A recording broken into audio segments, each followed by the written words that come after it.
very much inaugural debut, right? You betcha. So here, to not cut this short, I want to thank everybody out there for listening to me, but here's Spencer. Thank you, Scott.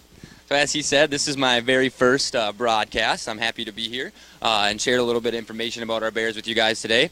So as you see, Tasha's out there and she's playing with one of the enrichment toys that we have for her. So this is both mentally stimulating for her and physically, so she has to work to find the food, most of the food, and she's done with the mentally stimulating toy. And she's heading off to look at some new stuff. So right below us here on the observation deck, she's checking out a new area. So that typically wasn't in a space where the bears could get to. We had an electric fence there where the grass is missing. But now we open that up. So they said the mission here at the North American Bear Center is to dispel misconceptions about bears with true scientific facts.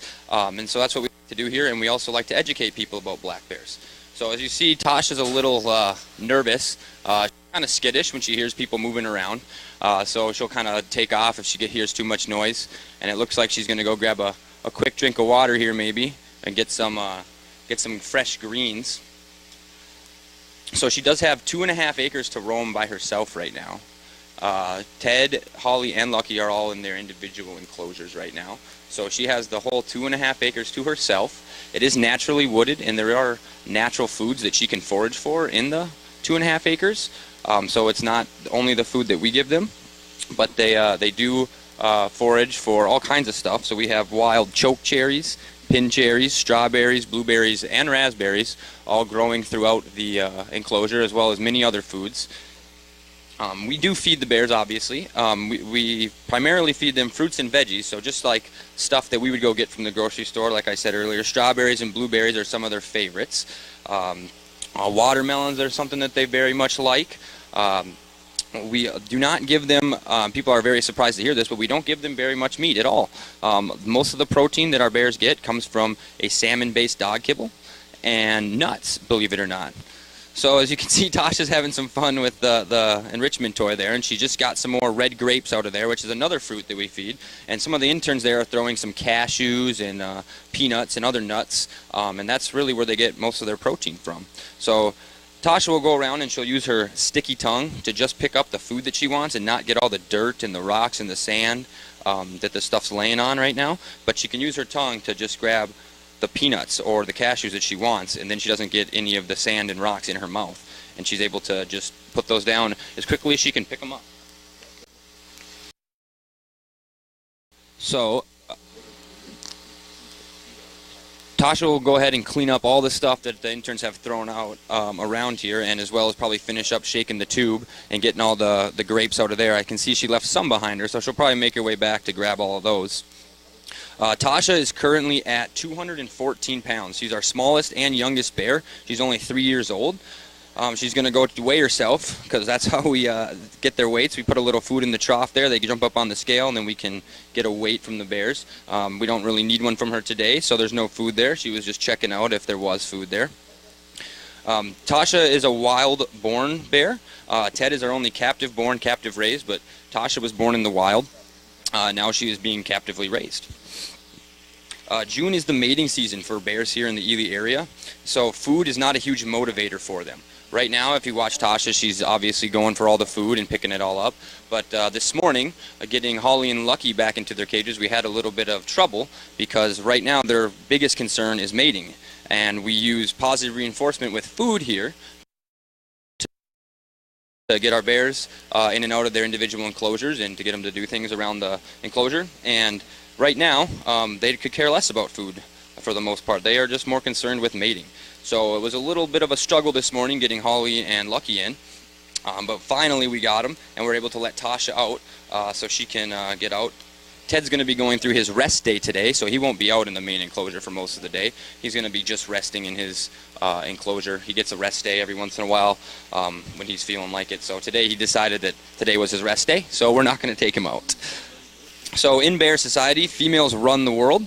So our dominant bear here would be Holly, and Tasha is actually her submissive. So Holly runs the show. She marks all of her territory, and if Tasha wants to do anything about it, she'll have to stand. But it usually doesn't work because Holly is 248 pounds compared to Tasha's 214, and she's also a little bit older. So Holly is 5, whereas Tasha is 3. So she has a couple years on her and some pounds. So until that changes, Holly will remain the dominant female.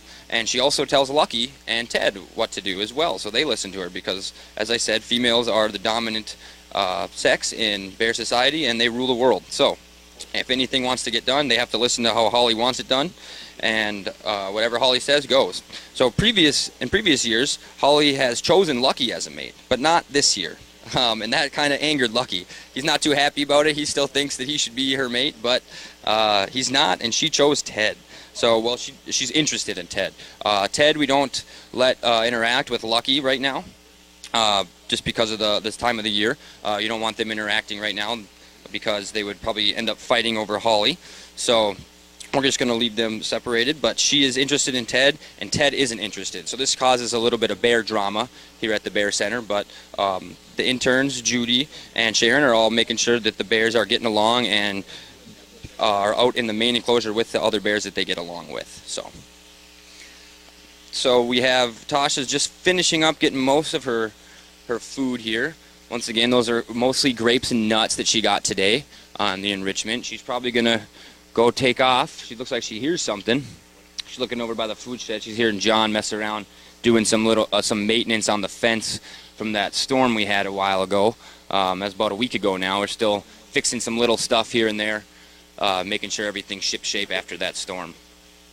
So just to remind everybody, we have that nice pond there that Tasha can choose to cool off in. It's about 65 degrees in Ely today right now, so probably not most ideal. Oh, there she goes. Something, and she's gone. So just like that, she's out of here.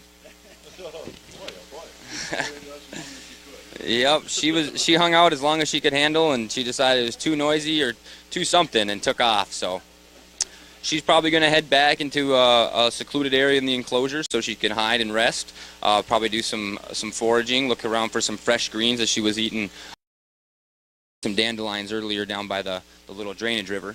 So she'll probably go look for some greens and find a nice area to bed down and enjoy the cool day that we have, because it has been cooler lately, and that's nicer for the bears because they do get hot in that black coat.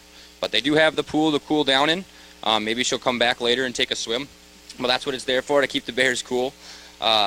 Just remind everybody, bears have pretty good swimming abilities. Lucky usually likes to show off his abilities by playing with some sticks in the water and everything, but not today, or not yet today anyways, but maybe he'll come take a dip later. Their climbing abilities are pretty great. Everybody knows that. Black bears are very agile climbers. We have these feeders out here to let them climb the trees, but Tasha ran away before we could fill one up to get her to climb the tree. But that's what they're there for. You put them up next to the tree, and they'll climb up to empty whatever on there. You know, it's definitely cool to see 409-pound Lucky climb a tree. You know, some of these scraggly looking trees too, because you look at it, you think, well, there's no way a 400-pound bear is going to make it up that tree. And about 2 steps, he's to the top and got the tray emptied. So he can do it pretty quick. So I just want to thank everybody for listening to our live broadcast today. I want to just mention real quick that your wristbands, if everyone that's here, will get you $1 off at the Wolf Center if you choose to go there later. So keep that wristband on, and you'll save some money if you want to go see the wolves later today. Also want to mention that we really appreciate any reviews we could get on TripAdvisor. We do take and adjust our programs accordingly, so I'd love to hear some shout-outs on TripAdvisor. If that's something you do, please give us a visit or a review. And I also want to mention that all of this, all the broadcasts and cameras are able to be viewed at our website at www.bear.org. You can see Ted has his own private cam. You can see him at any time of the day, whatever he's doing. We have the PTZ cam out here in the front with the pond area, and then we have the mound camera that goes over the grassy knoll that we have that the bears like to forage on. And then Holly and Lucky have their own cam as well. So if you want to log on when you can't come and you want to take a look at what's going on at the Bear Center, by all means visit bear.org and you can check out what the bears are up to on a daily basis. I also want to mention our Bear Necessities gift shop and the various memberships that you can get in case you want to come back. The memberships will save you money in the long run if you want to be a regular visitor to the Bear Center. So we rely on the support of our members, and we have a lot of great members. So If that's something you're interested, see one of our associates for details at the front desk, and they can get you set up with a membership. Thank you for listening to our 11 o'clock enrichment and broadcast program, and we will see you at 1 o'clock. Bye now.